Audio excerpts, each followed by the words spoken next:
this is something that intrigued me heard about. There's a mysterious package that was sealed 100 years ago, OK, with instructions with it not to be opened until 2012, OK? And it was to be opened at a special ceremony later on in the week, but I've got the package here. Oh, come on, go with it. Got my cross-stitch scissors. I'll carry around for... Let's see what's in the package, shall we? This is, wow. I think this is going to be a magical moment for all of us.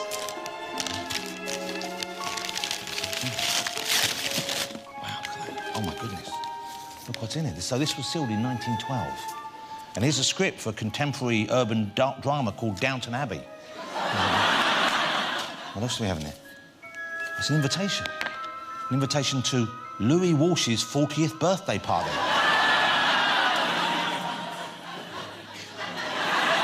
And look, oh, this would have been a scandal at the time. If I'm not mistaken, this is a picture of King George V's Las Vegas holiday. No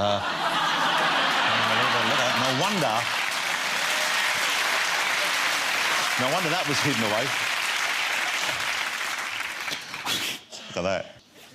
It's like a showbiz party out here.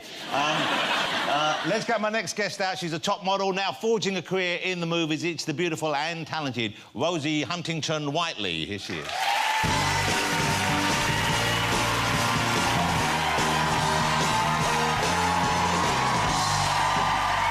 Rosie, wow, you look stunning, of course.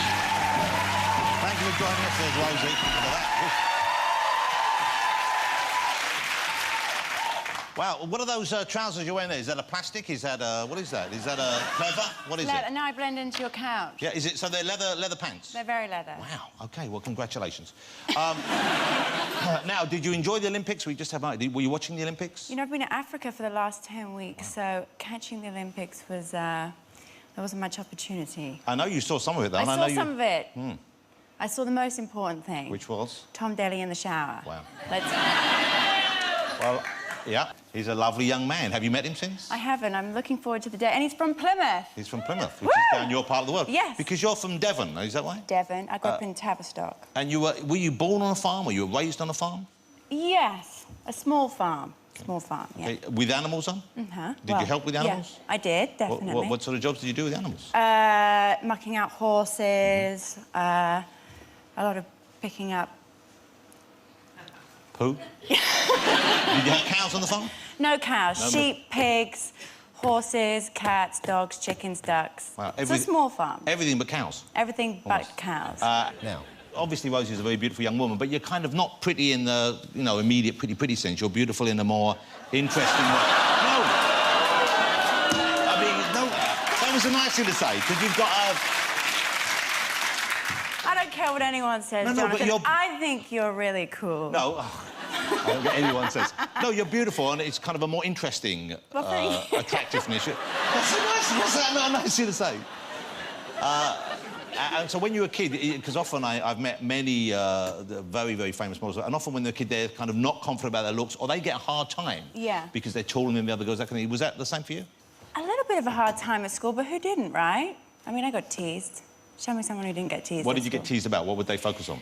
I was tiny at school. Really, really... I was always the shortest girl at school until I was about 14, so I got called Titch and, you know, all of that. And I was rather flat-chested, so that often came up. I had the same problem. and the lips, which everyone focuses on now. Everyone talks about your lips, because they're such a... I was flat-chested, big lips, so a lot of the boys at school called me Tit Lips, which was... Tit Lips? Very smart. That's not a nickname I've ever heard before. That's the first. Yeah. Did it bother you, or were you OK with it? I mean... You got to roll with the punches, right? And where are they now? Now they're looking at them saying, "Oh, Tit Lips is on TV. I wish we were there." We were in the room there. They're the jealous ones. I used to say, "You know what? I'll make money from these lips one way or another, boys." OK. Transformers 3. Now here you walk into a movie, and this is part of a franchise, of course, and this is one of the biggest grossing movies of all time. That's some pressure, I would have thought. Were you bothered by that? Did that something that... It was a lot of pressure at the time. What was it, 2 years ago now that we started filming, and it was a huge amount of pressure. I'd never done a film before and hadn't really planned on becoming an actress, and had kind of stumbled into an audition that Michael Bay, who was the director of the film, had asked me to go to. And he called me about 2 days later. I thought it wouldn't go any further than the audition. He called me about 2 days later and was like, so we are casting a new female lead. And I was like, oh, that's nice. And you're calling me because Rosie, we want you. Wow. And there's not really an option to say no. So it's you or no one. So that was it, yeah. So if you had said no, there'd have been no women in the film. Really? That would happen? Yeah. Just robots? Just Shia and robots. Shia LaBeouf and some How robots. Boring. There's a great sequence in that one where you're all falling through a building that's kind of being tipped over sideways. And I was thinking, it didn't look to me like that was doubles. It looked to me like it was all you guys I know, did. we did that. I mean, I love all this. Oh, I love doing all the stunts. So my stunt double had 6 months, very quiet. Just sitting around. Months, yeah. Do you get damaged though? I mean, because presumably you've been with Jason Statham for a while now, and he is one of the biggest action stars in the world. Yeah. At the moment, did he offer you advice? Could he help you out with the stunts? He was filming in Australia at the time, and he said, "Babe, you got to wear your stunt pads. Make sure you wear your stunt pads." And I said, "What are stunt pads? No one's given me..." I was covered head to toe in bruises. And about a week later, a little package arrived with these razor-thin gel, what the ice skaters wear, actually, underneath all their tight clothing. And so these little... Stunt pads? Stunt pads had And they arrived came from Jason Statham? Yeah. Not the most romantic gift, but what a lovely thing to... That's quite romantic. It's quite... He's looking after you. Yeah. So, let's talk about your underwear.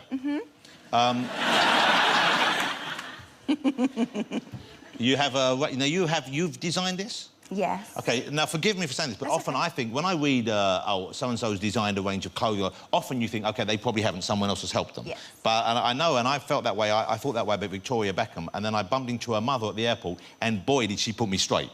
So I said, oh, why don't she? No, she does everything, she's up all night. You've actually designed this? Yeah, well, it's in collaboration with Marks & Spencer, so I've been working very closely with Susie Jenkinson, who's the head designer there. And we've just had a great time the past year creating this line. It's very special and very close to my heart. So there's some of the pants and bras going on right there. Ooh. Do you like looking at yourself in... Not really, no. No. No. Gareth, do you like looking at Rosie in that? I missed it. I'm sorry, I wasn't looking. Mo pretended he was having a drink when it went on the screen. Yeah, look at that. He's no awareness what's going on out here. This is my medal. It's a beautiful medal. Very, very interesting, suddenly. And all of that going on there, right there. Yeah. One of the things you said about this underwear range is that most women, or a large percentage of women in this country, are very large, wear the wrong bras. Yeah. Is that right? What's that about? I mean, I think it's, you know, women change, our shapes change constantly, and it's really important to, which I learnt, because I thought I was wearing the right size bra and I wasn't. What size bra were you wearing? 38 double D. Wow. Once again, same as me. What's that deal when you sometimes see ladies and they've got a kind of four-boob going on? You know the thing you see the four-boob sometimes? You see the four-boob, the double tit. You never seen the four-boob? Yeah, when you see the bra's there and then there's an extra bosom. Yeah. And you think, someone's got to, you must know. Yeah. Rosie, thank you for coming on the show. It's lovely to meet you. Rosie Huntington-Whiteley, ladies and gentlemen. Thank you, Rosie. That was lovely. Thank you very much. Oh, went in for the double. I almost left you hanging. I'm sorry. The European one. Thank you very much indeed.